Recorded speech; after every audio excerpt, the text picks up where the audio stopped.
What's up, and welcome to another edition of the Cover 2 Recap. I'm BruinSportsReport.com publisher Edward Lewis. This is Ryan Karchi, the OC Register UCLA beat writer. We're here today at UCLA, actually, not at Spalding Field anymore, where it was frigid. But UCLA just wrapped up day 2 of spring ball. Ryan, the news of the day was once again attrition. Running back Aaron Porter and linebacker Aaron Wallace have both, I guess the terminology was, not enrolled in spring and are currently not on the roster. Tell me about how that impacts the Bruins. You know, I think the interesting one especially was Aaron Wallace. I know that they were kind of counting on him. Jim Morris said the other day that he thought, he just had to get a few things academically ironed out, that maybe he would even be back as soon as today. But obviously that wasn't the case. He wasn't there. UCLA spokesperson told us, right at the beginning of practice that Porter, who actually was there on the first day, and Wallace wouldn't be there. I think in the only way it really affects things is at the outside linebacker spot, filling in for Anthony Barr. I think we're going to see Kenny Orgioki kind of wrap that up.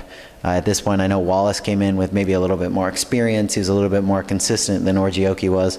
I think at this point they kind of have to roll with Orgioki, and it leaves them, with not many open spots. I mean, there aren't really any position battles that we really look at as, being decided this spring. I think, obviously some things on the offensive line could come up, but at this point, nothing really. This may sound a little crass, but I mean, it also opens up two scholarships for 2015. Again, a loaded recruiting class, one of those kind of big name type players that could fill that spot in 2015 going forward. But moving on to the other news and notes of the day was the offensive line.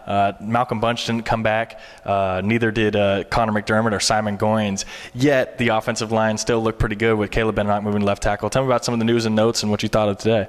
I think the most important thing was Caleb Benenoch, moving to left tackle. I think that kind of sends a message that they're going to rely on him. I know he doesn't necessarily have the prototypical left tackle size. That's something that, some people, myself included, kind of question, why is he on the left, not the right side?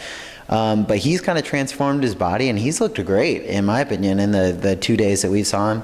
Obviously, you can't judge much, without actual pads on.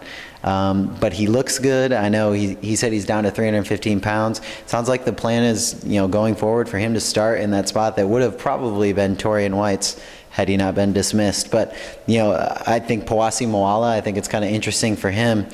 He's been playing right. I know he split some time with Kenny Lacey there today. But it seems like, they're planning on Simon Goins coming back on that right side, assuming he can heal from his knee injuries. They said offensive line coach Adrian Clem said he wasn't going to rush Goins along. So maybe we'll get to see a lot more Lacey, a lot more Moala in the coming weeks. But in my opinion, I think at some point, we're going to see Powasi Moala move to left tackle. The question is when.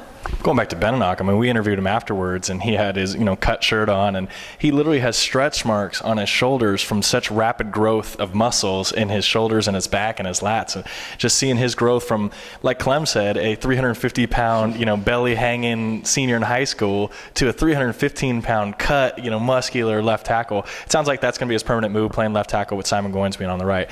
Other news on the field, guys really stood out today. I thought Devin Lucian had a monster day. A couple circus catches over Fabian Moreau. I also thought Miles Jack had a special day in terms of, I think he had a sack in 11-on-11. I think he had almost 3 near picks in 7-on-7s. And then in 1-on-1, poor Jalen Ortiz stood no chance against him. Who are some of your kind of standouts from the day, and who'd you like? I watched Brett Hundley a little closer than I had in the first practice, and I thought he did really well. He had 1 interception. But other than that, I thought there were a lot of throws where he seemed like there was just a confidence about him that I think that, coaches have commented on, players have commented on. He's a little bit more crisp. He kind of has an understanding of what's going on the field. Obviously, you can't tell much without a pass rush, but I think he definitely showed that he's kind of, I think we've seen a step forward in him, at least so far. In terms of other guys, I was pretty impressed with Craig Lee. He was obviously, he didn't play much as a freshman last year. Has a chance to contribute this year, and he really showed some quickness and some explosion. His big problem was pass blocking, so we won't really know that until the pads come on. Like with any running back, it's hard to tell.